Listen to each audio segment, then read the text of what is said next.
Assalamualaikum warahmatullahi wabarakatuh.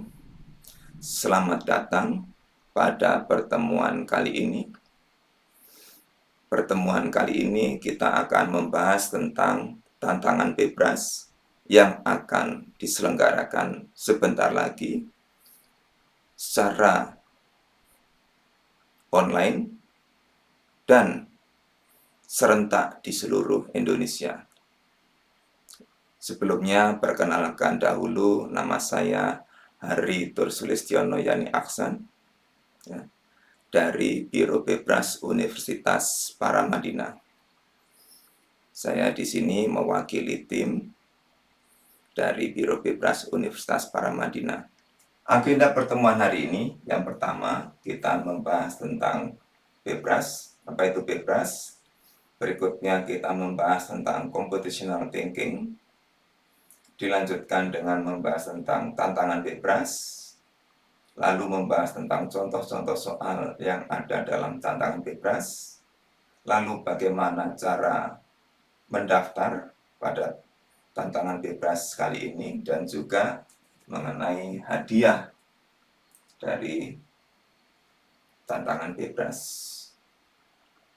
Nah, tantangan bebas ini sebenarnya adalah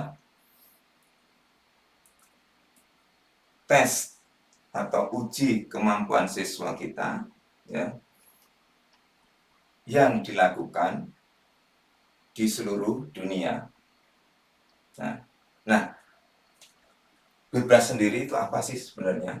Bebras ini adalah nama lain dari berang-berang ya dalam bahasa Lituania, karena kebetulan penggagas pertama dari bebras ini adalah seorang profesor di Lituania, dan dia berpikir untuk mengambil logo dengan bebras ya.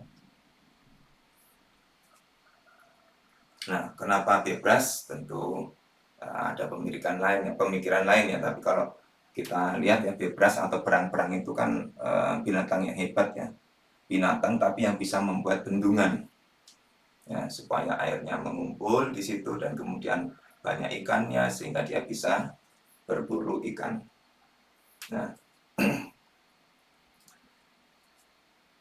kalau kita lihat di sini, bebras itu adalah sebuah inisiatif internasional yang tujuannya adalah untuk mempromosikan computational thinking, nah, atau berpikir dengan landasan komputasi atau informatika. Nah, sasaran dari kegiatan atau bebras ini adalah guru dan murid ya, mulai tingkat SD, serta untuk masyarakat luas juga. Jadi bukan hanya untuk kalangan akademisi saja, tapi juga untuk masyarakat luas. Nah, kita masuk apa itu computational thinking ya.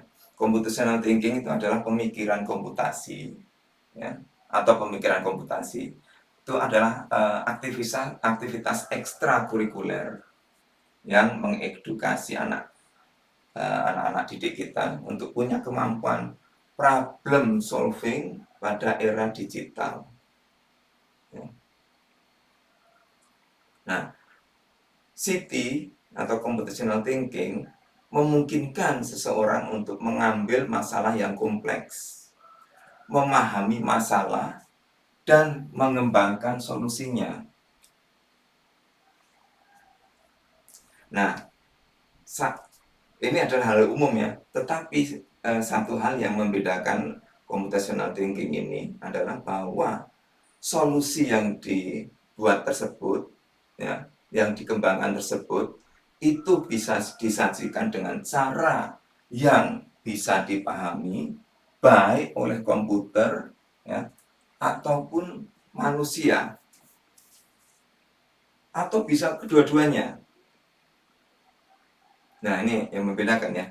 Jadi, solusi dalam computational thinking itu harus bisa dipahami oleh manusia atau bisa dipahami oleh komputer. Cara pemahaman manusia dan komputer tentu berbeda ya. Karena komputer mesin, manusia adalah makhluk hidup. Nah, atau solusi yang bisa dipahami baik oleh manusia maupun komputer. Nah, kenapa? Karena nantinya akan banyak sekali solusi yang lahir dalam bentuk aplikasi, ya, software maupun sistem komputer. Ya, maka dibutuhkanlah computational thinking.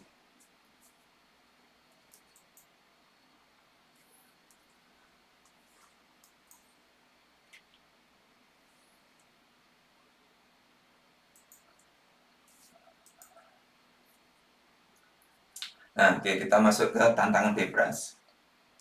Nah, tantangan bebras atau disebut juga dengan bebras Computational Thinking Challenge itu adalah sebuah ajang yang dilaksanakan hanya 1 tahun sekali saja, ya, sekali dalam 1 tahun, dan biasanya dilakukan pada awal bulan November. Nah, Bebras Week atau pekan tantangan bebras itu diserahkan ke negara masing-masing, ya. Kalau di Indonesia saya tadi sudah bilang, ya, sekitar awal bulan November, dan itu setiap tahun terus saja dilakukan. Nah, untuk tantangan bebras ini kami dari Biro Universitas Paramadina itu mempunyai tanggung jawab untuk wilayah Jakarta dan sekitarnya. Kalau selama ini kami banyak mengikut sertakan hanya dari sekolah-sekolah di Jakarta saja, maka kita mulai memperluas untuk di sekitar Jakarta juga. Nah, tantangan bebras Indonesia itu adalah ajang kesempatan bagi siswa Indonesia untuk menunjukkan kemampuannya di bidang computational thinking secara sukarela, mandiri, ya, dan dengan cara yang menyenangkan. Ya. Nah, di sini kita mengajarkan juga kejujuran. Kenapa? Karena nanti tes itu dilakukan secara online. Ya. Boleh dilakukan di rumah, ya, jika terpaksa, tapi disarankan di sekolahan masing-masing, atau bisa juga di kampus kami. Ya, kalau umpamanya di sekolahannya itu jaringan internetnya itu lambat, ya, jadi bisa dilakukan di kampus kami. Kebetulan kampus kami sekarang ada beberapa, ya, di Jalan Gatot Subroto Jakarta ada, dan kemudian di sebelah selatan Bekasi atau Jati AC ini ada juga, ya, di Cipayung, dan yang satu lagi ada di Meikarta Cikarang. Ya. Nah, kalau Bapak Ibu lihat nanti soal-soalnya itu adalah soal-soal yang menyenangkan, ya, melatih pikiran kita, pikiran anak-anak kita, di mana soal-soalnya itu sebenarnya tidak sulit, ya. Tetapi pada awalnya, jangankan siswa, kita sendiri akan kadang-kadang bisa salah, meskipun itu soal yang paling rendah untuk tingkat sekolah dasar. Ya.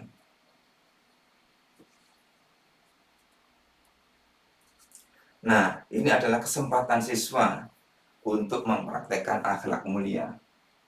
Kenapa? Karena di situ kita tidak ada yang ngawasi kalau dilakukan di rumah. Ya, paling dibimbing orang tua, ya, untuk melakukan beberapa operasi yang mungkin siswa belum begitu paham dengan teknologi informasi. Ya.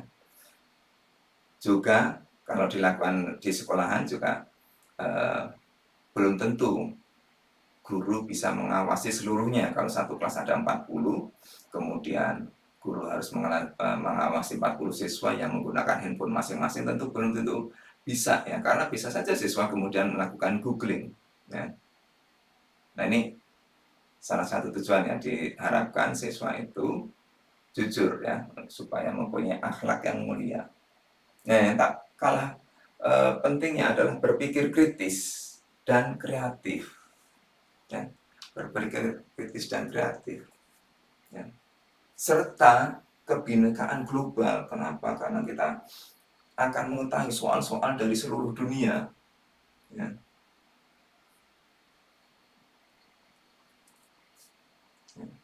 Nah, setelah tantangan bebas ini diharapkan Bapak dan Ibu guru itu bisa menjadikan eh, soal-soal tantangan bebas itu untuk bahan belajar computational thinking. Nah, kita tahu bahwa computational thinking ini sudah dimasukkan dalam kurikulum, ya, karena merupakan salah satu dari keahlian yang dibutuhkan pada abad 21. Oke, kita membahas tentang tantangan bebas ya, soal-soalnya itu. Nah, kita tahu ya bahwa dalam melakukan pengujian, salah satu instrumen yang paling sering digunakan adalah memberikan soal. Ya. Nah, ada beberapa jenis soal, ya, atau tipe soal. Nah, salah satunya adalah HOTS, Higher Order Thinking Skill, cara berpikir tingkat yang lebih tinggi. Ya, kemampuan berpikir yang lebih tinggi. Ya. Nah, HOTS itu adalah jenis soal yang dalam pengerjaannya memerlukan kemampuan analisis yang tinggi. Nah, perlu diketahui ya bahwa soal-soal itu dalam tantangan bebas ini adalah semuanya adalah soal HOTS. Semuanya. Dan itu soalnya dibuat sesederhana mungkin. Ya. Dan tidak mudah untuk membuat soalnya itu. Sehingga soal-soal tersebut diambil dari seluruh dunia. Siapa sih pembuatnya? Si pembuatnya adalah para pakar atau profesor dari seluruh dunia. Dari Indonesia nanti para profesor itu ngirim soal-soal. Atau para pakar itu ngirim soal-soal ke Bebras internasional. Nanti di sana diseleksi lagi. Ya, mana yang kira-kira bagus nanti akan dipakai. Nah, kalau kita ingat taksonomi Bloom ya, ini versi tahun 1956 yang dibuat oleh Bloom, kemudian direvisi oleh Reading ya pada tahun 2000, ini tahun 56, ini tahun 2000 ya. Nah,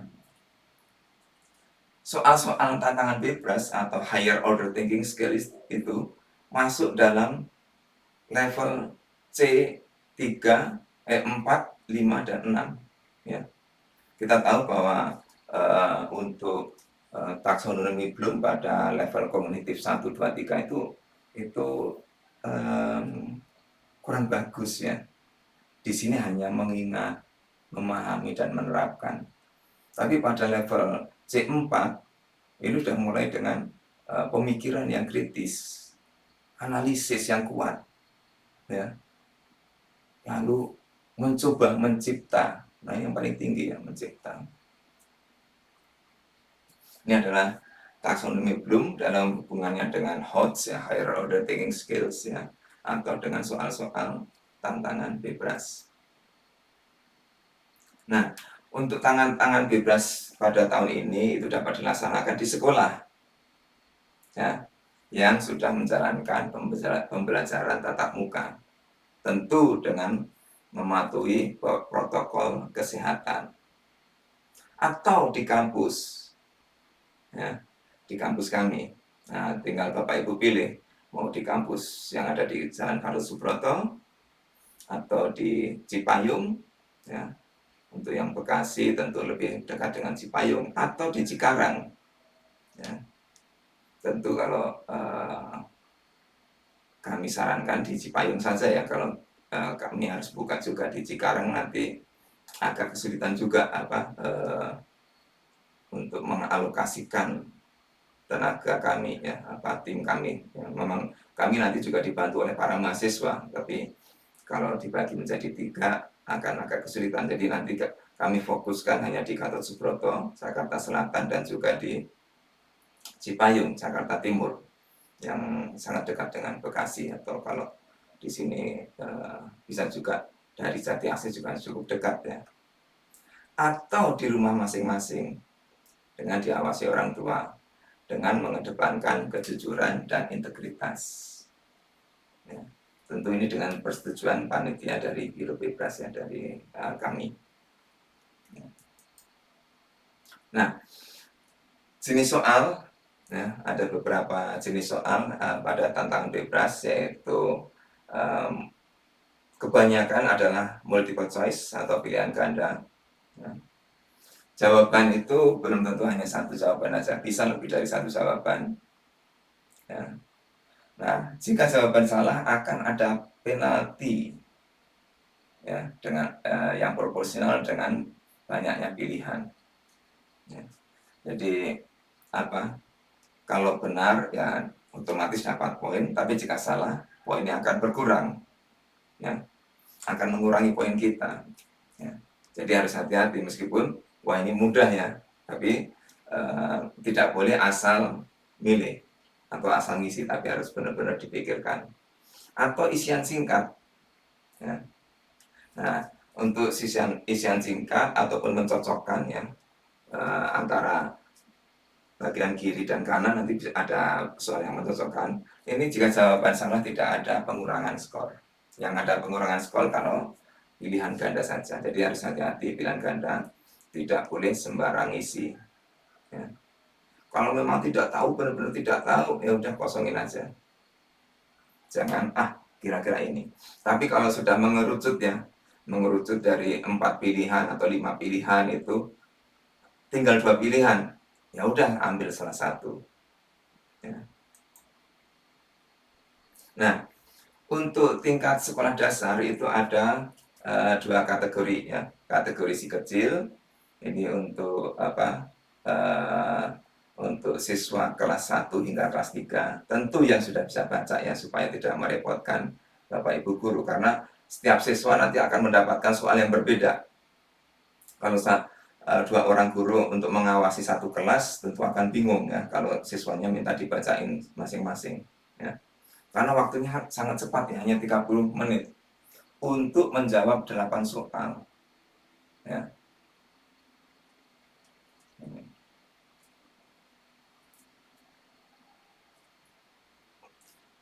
Nah, kalau mau mencoba ya bisa ya, Bapak Ibu bisa mencoba. Ini untuk mencoba akun ya, nanti mungkin akan ada penjelasan dari tim kami ya, yang lebih paham ya. Tapi ini adalah untuk si kecil ya, untuk kelas 1, 2, 3 atau kelas rendah itu waktunya 30 menit, ada 8 soal. Sedangkan untuk kelas tinggi atau kelas atas, kelas 4, 5, dan 6 itu waktunya 40 menit dan ada 12 soal. Ya. Kelihatannya wah cukup longgar ya, tidak ya, karena terkadang harus berpikir ya, berpikir kritis ini.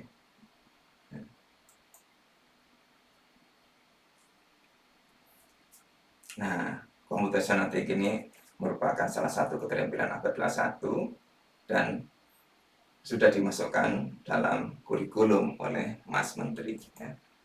Nah, tim kami ini perkenalkan, ada Ibu Sari sebagai Ketua Biro Bebas Universitas Paramadina, kemudian ada Ibu Retno, dan juga Pak Diki sebagai koordinator, dan juga saya sendiri ya. Saya sendiri di sini ikut membantu sebagai koordinator. Nah, timeline kita cukup ketat ya. Kenapa? Karena tantangan bebas itu untuk tingkat SD dilakukan pada tanggal 7 dan 8 November ya. Jadi tinggal beberapa hari lagi. Sehingga kemarin tanggal 17 saya menghubungi KKS dan kita usahakan paling lama tanggal 25 ya, paling lambat tanggal 22 Oktober itu melakukan sosialisasi, dan alhamdulillah kita bisa melakukannya pada tanggal 20, 2 hari lebih cepat. Ya. Ini sosialisasi yang kita lakukan sekarang. Ya. Nah, kita harapkan Bapak Ibu segera mengisi daftar peserta yang ingin ikut ya ke dalam file Excel. Nanti kita bagikan file Excel-nya ya, selambat-lambatnya tanggal 30 Oktober. Nah, Bapak Ibu sudah bisa memulai latihan tantangan bebas. Nanti ada penjelasan dari tim yang lain ya, bagaimana untuk bisa melakukan tantangan bebas ya. Nah, kemudian pada tanggal 7 dan 8 barulah kita melakukan tantangan bebas secara serentak di seluruh Indonesia. Nah, untuk dari Paramadina, Biro Bebas Paramadina, kami ingin mencoba memberikan apresiasi ya. Nah, bagi sekolah yang mengirimkan peserta terbanyak pertama ya, jadi usahakan nih Bapak Ibu kirimkan sebanyak-banyak peserta ya. Semua siswa dari kelas 3 sampai kelas 6 kirimkan. Tapi tentu saja yang kita hitung nanti adalah yang benar-benar mengikuti. Jangan sampai mengirimkan banyak daftar siswa ya, tetapi pesertanya hanya sedikit, yang ikut ujiannya ikut tesnya itu tantangan bebas hanya sedikit ya. Nanti bisa tercatat secara online ya, bisa tercatat secara online. Jadi peserta terbanyak nanti sekolahannya akan mendapat hadiah atau apresiasi dari kami 2 juta rupiah. Peserta terbanyak kedua mendapatkan 1 juta rupiah. Peserta terbanyak ketiga 500.000 rupiah. Dan ada 20 sekolahan yang mendapatkan 200.000 rupiah. Ini kan nanti kami serahkan kepada kepala sekolahnya, terserah kepala sekolahnya mau untuk apa atau bagaimana membaginya, silahkan saja.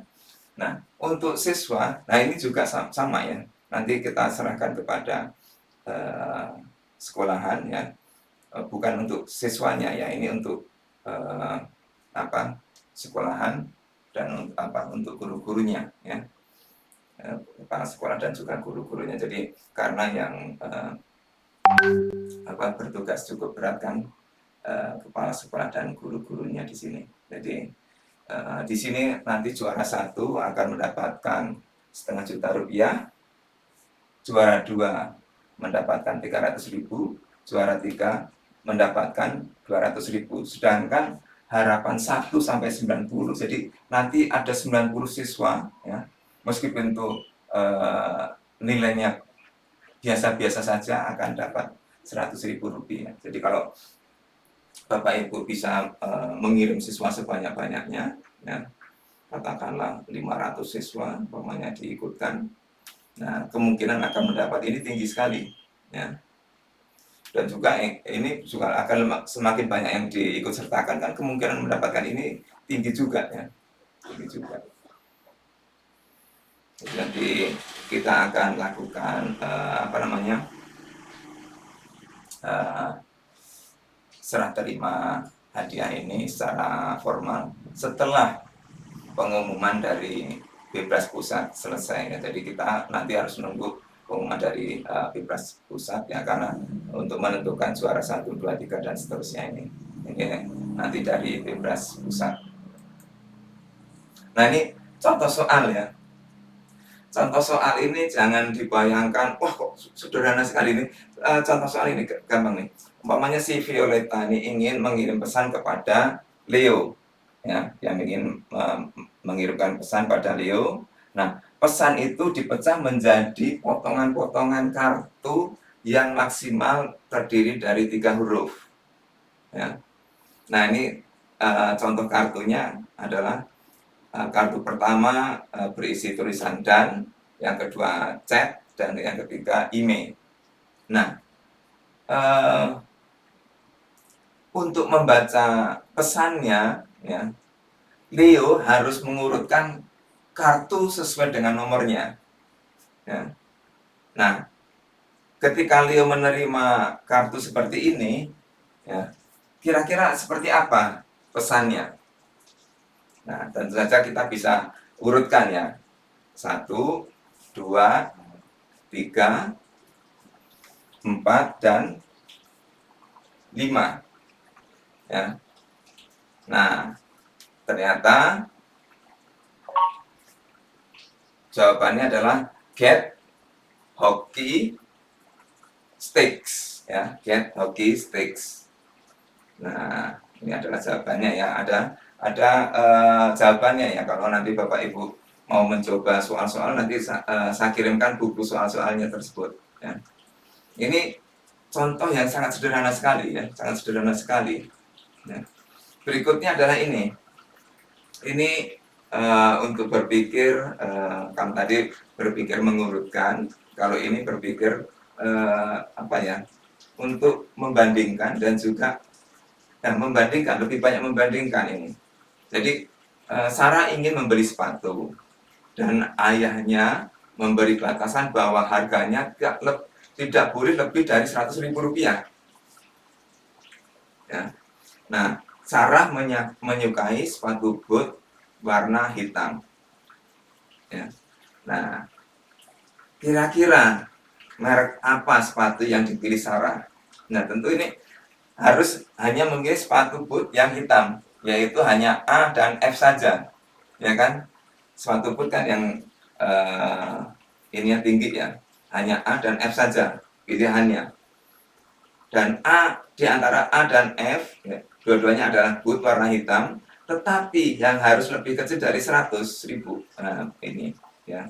Jadi jawabannya adalah A ya, atau pilihan B. Nah, kita masuk soal ketiga. Nah, ini tidak mudah ya. Pertama saya salah juga ya. Pertama saya salah. Jadi si berang-berang ini dia akan berjalan ke kanan ya, ke sisi sini, dan dia tidak boleh mundur, dia tidak boleh membawa sikat gigi ya. Nah, di situ berang-berang ini harus melakukan gosok gigi setelah minimal setelah makan 2 permen ya. Jadi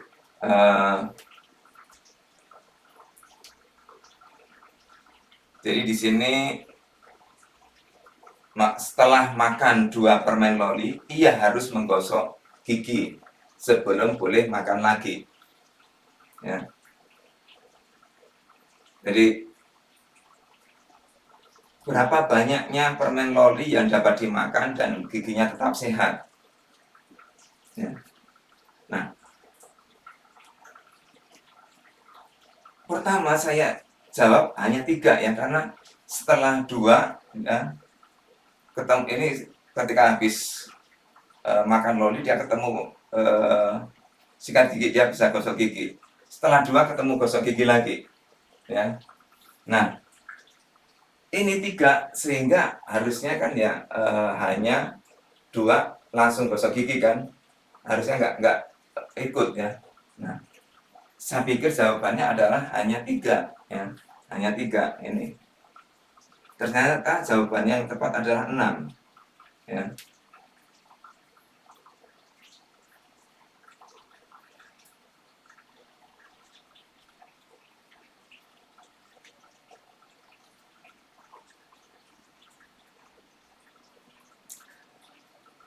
Jadi di sini harus diperhatikan juga ya, bahwa pada setiap kota ia hanya dapat makan loli atau menggosok gigi atau hanya berjalan ya, atau hanya berjalan. Nah, di sini kalau kita lihat dia bisa makan ini ya, kemudian gosok gigi, kemudian makan ini, kemudian gosok gigi, kemudian dia makan ini dan ini dilewati karena ini akan menjadi 3 yang nggak boleh, lalu gosok gigi dan dia bisa makan lagi di sini ya.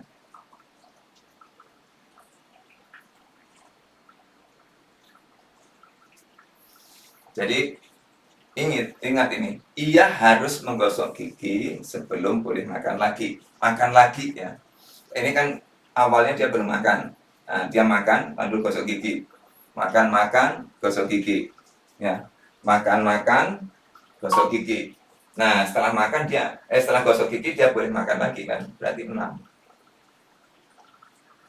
Tidak mudah ya, tidak mudah. Ya. Meskipun saya udah ikut membina tantangan bebas ini bertahun-tahun, tapi ketika mendapatkan soal baru belum tentu saya benar. Ya. Pernah waktu itu ada seorang pembina di sebuah SLTA, sekolah lanjutan tingkat atas. Dia ingin ikut tantangan bebas. Waktu itu saya kirim dulu soal yang untuk SMP. Nah, dari Madrasah Aliyah ya, Madrasah Aliyah. Nah, terus Bapak Ibu itu tersinggung ya.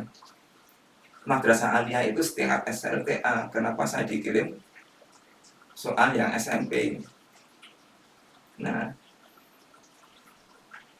kemudian saya kirim juga soal SLTA.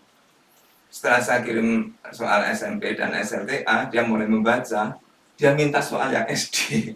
Dia mulai dari awal sekali untuk melatih logika berpikirnya. Ya. Jadi tidak mudah betul. Kenapa? Karena ini dibuat oleh para profesor. Ini dari negara mana itu? Bendera negara mana itu ya? Jadi kalau Bapak Ibu lihat bendera, berarti itu ini adalah soal yang dikirim oleh profesor dari negara yang benderanya tertera di atas tersebut. Ya. Nah, ini contoh soal yang terakhir yang akan kita bahas. Ini juga tidak mudah. Yang tidak mudah. Ya. Nah, seorang bebras, ya bukan seorang ya, seekor bebras memotong pohon yang panjangnya masing-masing 10 meter. Ya. Bebras itu pintar motong pohon ya. Dia bisa memotong pohon-pohon batang-batangnya, ranting-rantingnya kemudian ditumpuk-tumpuk untuk menjadi sebuah bendungan ya, dam ya. Nah, si Bebras Yordan itu ya tadi yang motong-motong, masing-masing potongan itu ukurannya 10 meter. Dan kemudian Bebras Ali ingin membangun bendungan dan membutuhkan kayu sepanjang 4 meter sebanyak 7 batang. Dan kayu sepanjang 3 meter sebanyak 7 batang. Nah, Ali dapat memotong batang pohon yang sudah dipotong Jordan sesuai dengan keperluannya. Nah, Jordan ingin memberikan batang pohon kepada Ali dengan jumlah sesedikit mungkin. Nah, ini tantangannya nih. Berapa banyak batang pohon minimal yang dapat dipakai Ali untuk membangun bendungan? Nah, kita tahu 10 meter itu bisa dipakai untuk membuat batang ukuran 4 meter 1 buah, 3 meter 2 buah. Nah, kita hitung saja ini. Untuk membuat 7 batang 3 meteran, berarti kita butuh 4 batang. Ya. 4 batang itu akan menghasilkan 3 meteran sebanyak 8. Dan 4 meteran sebanyak 4 juga. Ya.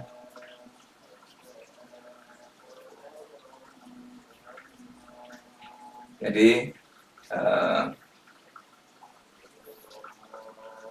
kita bisa membuat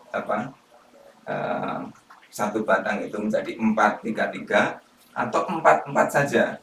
Nah, tadi kita sudah mendapatkan 4 buah yang ukuran 4 meter dan 8 buah yang ukuran 3 meter. Nah, untuk mendapatkan 7 buah batang yang ukuran 4 meter berarti butuh lagi 2 batang ya, 2 batang yang panjangnya 10 meter dipotong-potong menjadi 4-4. Sehingga diperoleh yang panjangnya 4 meter itu 8 buah dan yang panjangnya 3 meter itu 8 buah juga. Tetapi yang dipakai adalah yang pertama adalah 4 ya, dan yang kedua adalah 2. Jadi total batang yang diperlukan sebenarnya hanya 6. Ya. Ini juga tadinya saya salah juga. Ya, tadinya saya salah juga. Oke. Untuk pendaftaran ya, seluruh proses pendaftaran dilakukan lewat sekolah. Nanti di sekolah nanti harus ada satu koordinator, ya, itu yang berhubungan dengan kami dari Biro Bebras Paramadina, ya. Jadi jangan masing-masing guru ya. Jadi setiap sekolah harus mengirimkan satu koordinator yang berhubungan dengan kami, ya. Nah, setiap sekolah harus berinduk pada satu Biro Bebras. Dalam hal ini untuk Jakarta dan sekitarnya adalah kami dari Universitas Paramadina. Untuk pendaftaran yang melalui Biro Bebras Paramadina tidak dipungut biaya sama sekali alias gratis, meskipun Bebras memperbolehkan memungut biaya pendaftaran hingga 25.000, tidak boleh lebih ya. Tetapi biro kami menggratiskan seluruhnya, seluruh proses itu gratis ya. Nah, untuk itu ya sedapat mungkin seluruh siswa yang sudah dapat membaca diikut sertakan. Kenapa? Karena kita ingat ya tadi ini adalah taksonomi Bloom kognitif 456 ya, HOTS itu. Ya, karena bisa saja siswa yang akademiknya menonjol ya belum tentu dia hebat dalam tentang bebas. Kenapa? Karena bisa jadi mereka itu adalah orang yang rajin, yang penghafal. Ingat ya, penghafal itu, mengingat itu level paling rendah dari kognitifnya taksonomi Bloom. Yang paling rendah itu mengingat. Nah, banyak orang yang dia agak kurang rajin, tetapi daya pikirnya hebat, logikanya hebat. Nah, itu yang justru terkadang malah bisa mengalahkan mereka yang akademiknya nilainya bagus-bagus. Nah, jadi usahakan seluruh siswa diikut sertakan yang sudah dapat membaca. Karena yang belum bisa membaca nanti akan merepotkan Bapak Ibu guru ya. Kalau kelas 2 sudah bisa ikut membaca ya dari kelas 2 ya, sudah lancar membaca ya, kelas 2 diikut sertakan. Soalnya beda ya antara kelas 1, 2, 3 dengan kelas 4, 5, 6 ya. Nah, bagaimana prosesnya? Jadi pertama siswa harus membuat akun Gmail dulu ya. Akun Gmail, nanti bisa, setelah punya akun Gmail mendaftar bisa latihan soal ya. Nah, untuk kepala sekolah cukup memberi dukungan, memberikan surat tugas ya jika diperlukan untuk para guru ya. Dan juga fasilitas sambungan internet ya. Kalau ada laboratorium komputer lebih bagus ya, ditambah sambungan internet menggunakan WiFi. Apa tugas guru kelas ya? Guru kelas memasukkan data seluruh siswa di kelas yang menjadi tanggung jawabnya ke dalam file Excel. Format file Excel nanti kami berikan, jadi Bapak Ibu guru nanti tinggal memasukkan saja di situ. Nah, apa saja yang dimasukkan nanti akan kita bahas lebih detail lagi ya. Kemudian memberikan latihan soal. Nah, ambil saja dari buku latihan soal 1, 2, atau 3 soal ya untuk dibahas bersama-sama di kelas ya. Nah, jangan lupa untuk mendokumentasikan pelatihan soal ini ya. Pelatihan soal ini didokumentasikan ya. Kenapa? Karena nanti Bapak Ibu yang belum mendapatkan pelatihan tentang computational thinking akan kami ikutkan ya. Akan kami ikutkan dalam pelatihan computational thinking dan memberikan latihan soal ini adalah salah satu laporan yang harus dikumpulkan oleh Bapak Ibu guru untuk yang belum mengikuti pelatihan computational thinking. Nah, jadi dari awal Bapak Ibu sudah bisa mengumpulkan data-datanya ya, absensi, foto-foto, soal yang dibahas dan kesan pesan siswa. Kesan pesan siswa ini yang dimintakan aja ke siswanya untuk menulis di kertas, nanti Bapak Ibu bisa tulis ya. Tidak harus seluruhnya ya, hanya ambil aja 3 atau 5 aja siswanya. Jadi jangan lupa waktu memberikan latihan soal nanti Bapak Ibu dokumentasikan ya absensinya, siapa saja siswa yang hadir ya, foto-fotonya, soal yang dibahas dan kesan pesan dari siswa. Nah, untuk koordinator setiap sekolahan itu menggabungkan seluruh file Excel tadi ya menjadi satu ya. Kemudian kirimkan ke saya. atau mungkin ke alamat email lain yang nanti ditentukan oleh Ketua Biro Bebas Paramadina, yaitu Ibu Sari. Ya. Nah, ini adalah data yang dimasukkan ke dalam file Excel, ya. Ada nomor urut, kemudian nama lengkap. Karena ini untuk penulisan di sertifikat nanti bukan kami yang bikin, tapi nanti dari Biro Bebas Pusat. Ya. Kemudian alamat email, ya, Gmailnya si siswa. Kemudian pilih kategorinya, mau ikut kategori si kecil atau siaga. Ya, untuk tingkat sekolah dasar A2 ini, untuk SMP ini ya, Penggalan kelas 7 sampai 9, dan Penegak ya kelas 10 sampai 12.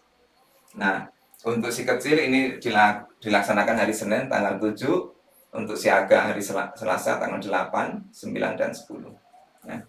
Kemudian tulis juga gendernya, jenis kelaminnya, laki-laki atau perempuan, dan kelasnya diisi ya, dengan kelas berapa dia, ya, jenjang sekolahnya juga diisi, umpamanya sekolah dasar, nama sekolahnya ya diisi juga, kan tinggal di copy ya nama sekolah itu kan, apalagi kalau guru kelas ngisi satu murid satu kelasnya kan, kelasnya juga umpamanya kelas 4 yang kelas 4 semua gitu ya sekolah. Nah, ini juga sama semua ya, kota Bekasi, isi kota Bekasi semua, tinggal di copy aja dari baris atas ke bawah gitu ya.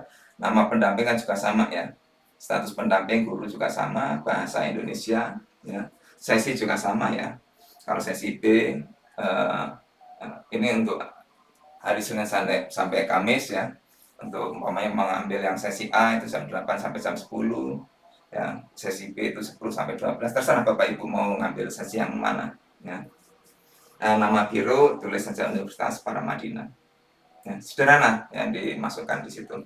Nah, yang penting tadi adalah alamat email ya. Untuk alamat email itu adalah alamat email masing-masing siswa, bukan alamat email Bapak Ibu ya. Masing-masing siswa harus punya alamat email. Nanti ada video sendiri bagaimana membuat email ya.